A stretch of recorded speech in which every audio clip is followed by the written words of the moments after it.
Hello viewers, आज हम बात करेंगे कंपनी विधि की विशेषताओं के बारे में।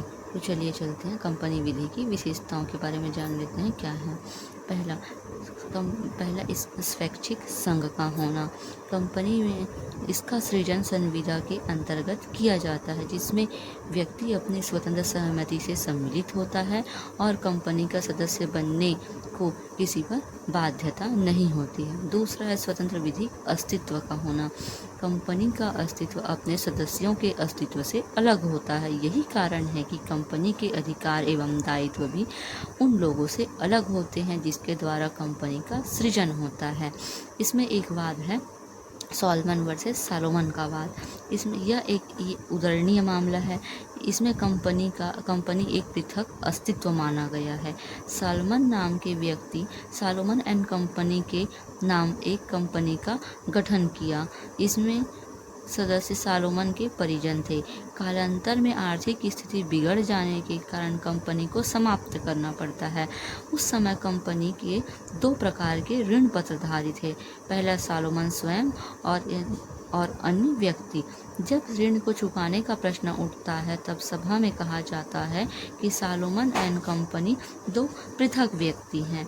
सालोमन कंपनी द्वारा ऋण का भुगतान दो प्रकार के लेनदारों द्वारा किया जाना चाहिए। पहला सालोमन को, जिसके पास बंध पत्र है, और दूसरा जिसमें सामान्य लेनदारों को, जिसके पास साधारण ऋण पत्र है। अब क्या होता है, विधिक दृष्टि में बंधक सहित ऋण पत्रधारियों को अपना ऋण वसूल करने का पहला अधिकार होता है। अतः कंपनी सालोमन का यह पहला अधिकार है कि वह कंपनी से संपत्ति से अपना ऋण वसूल करे, और सालोमन के ऋण का भुगतान हो जाने पर यदि कंपनी के पास कोई संपत्ति शेष रहती है तो वह अन्य सामान्य लेनदारों को उसे ऋण की वसूली कर सकते हैं। अब इसका तीसरा पॉइंट है शाश्वत उत्तराधिकार का होना। यदि सदस्य द्वारा सदस्य त्याग दिए जाने, उसकी मृत्यु हो जाने, उसके अन्य स्थान पर चले जाने से उसका स्थान जो रहता है वो रिक्त हो जाता है, तो कंपनी का अस्तित्व समाप्त नहीं होता है। चौथा पॉइंट है सामान्य मुहर का होना। सभी कंपनी के पास उसके मुहर होते हैं, जो कंपनी के संचालकों के हस्ताक्षर और उसके कार्य एवं दायित्व कंपनी के कार्य एवं दायित्व समझे जाते हैं।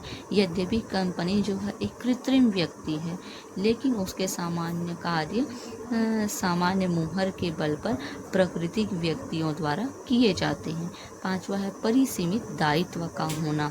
कंपनी के सभी सदस्यों के पास उनके दायित्व कंपनी द्वारा क्रय किए गए अंशों के मूल्य पर तक सीमित रहता है। या यूँ कह सकते हैं, कंपनी के अंशधारकों का दायित्व केवल अपने अंश का मूल्य चुकाने तक ही होता है। छठवां पॉइंट है अंशों का अंतरणीय होना। अंशों का अंतरणीय होना।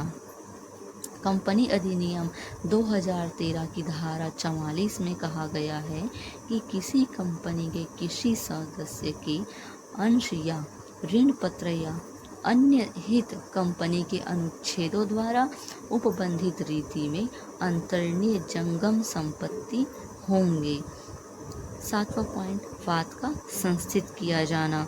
कंपनी की सातवीं विशेषता कंपनी के विरुद्ध एवं कंपनी के द्वारा वाद संस्थित किया जा सकता है।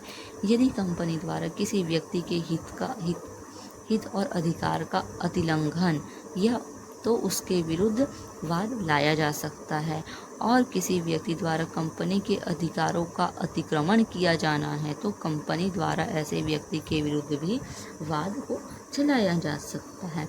आठवां पॉइंट है नागरिकता। यह भी कंपनी का एक लक्षण या विशेषता ही है।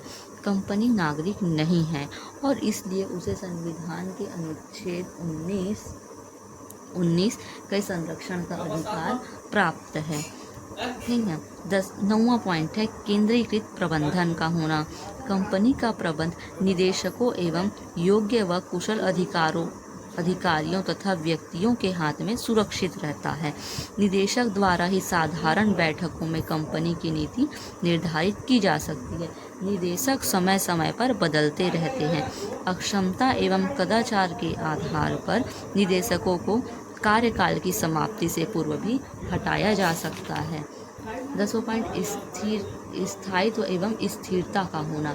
कंपनी की एक विशेषता यह भी है कि कंपनी में पूंजी स्थायी एवं स्थिर रहती है। पहला, अंशों एवं ऋण पत्रों का कम मूल्य होने से सामान्य व्यक्ति भी पूंजी का विनिमय कर सकता है। दूसरा, उसे हानि की संभावना कम रहती है।